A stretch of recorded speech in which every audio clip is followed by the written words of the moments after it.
Welcome to this Windows channel, and this is the Tech News Update. We are Tuesday, November 14th, 2017. Today in our Tech News, Android Oreo is now on 0.3% of devices, showing how really slow Android updates go. As for the other versions of Android, Nougat version 7 and 7.1 is on 20.6% of devices. Marshmallow is the king right now of Android versions, which is version 6 at 30.9%, and Lollipop, which includes version 5, 5.1, at 27.2% of devices. Well, there's a flaw in iOS 11 that causes a battery drain and overheating issues with the YouTube app, and a fix is on the way, of course. It seems that the YouTube app is actually creating some kind of memory leak problem that actually drives the phone to, basically use the maximum CPU, GPU, and everything. And a lot of people have been complaining. Well, the Microsoft Store is now selling the Galaxy S8, S8 Plus. They call it the Microsoft Edition, but there's a problem. Although the core is the same as the Galaxy S8, by the way, so if you buy it by Microsoft, it's going to be the same. It has Office, Outlook, and Cortana, but there's a little problem, and I think that is a big one.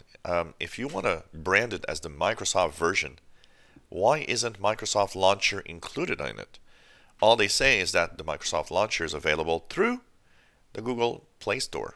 They should have just installed it, no?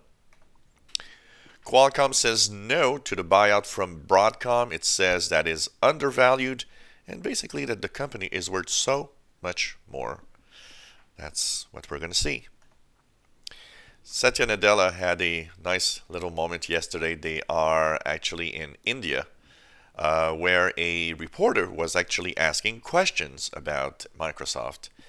And at the end of the little interview, well, Satya Nadella told the reporter that was using an iPad, oh, by the way, you need to get a real computer, which is kind of fun. Well, a group of hackers say that they easily bypass Face ID on the iPhone X with simple masks. But many skeptical fans and many people are saying, I don't think it's as easy as that. By the way, it was, yes, bypassed by a German group, but it was a really, really complex thing to do. So I don't think just a simple mask really did the thing. Number of supercomputers in the US fell from 169 to 143, and that is in the top 500, while China is still well placed at 160, meaning that for the first time, China is at the #1 spot in the number of supercomputers around the world compared to US, not, of course, counting the fact that the Tahoe Light supercomputer is still the #1 in the world in its power.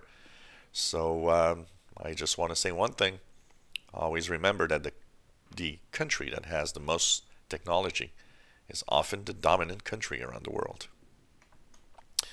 And today we have Firefox Quantum version 57 that has been released an hour ago. I've actually upgraded my PC with it. I'll be, of course, reviewing that version of Firefox. And they do claim that it's supposed to be faster and have lower battery drain, lower, usage of resources on PC. Well, I think it's time, and tomorrow, Wednesday, we'll actually have a test where I will be basically testing the speed of startup and of browsing of Chrome, Firefox, Opera, and Edge. And this was the Tech News Update for Tuesday, November 14th, 2017. If you enjoy our videos, please subscribe, give us thumbs up, and thank you so much for following us on this channel.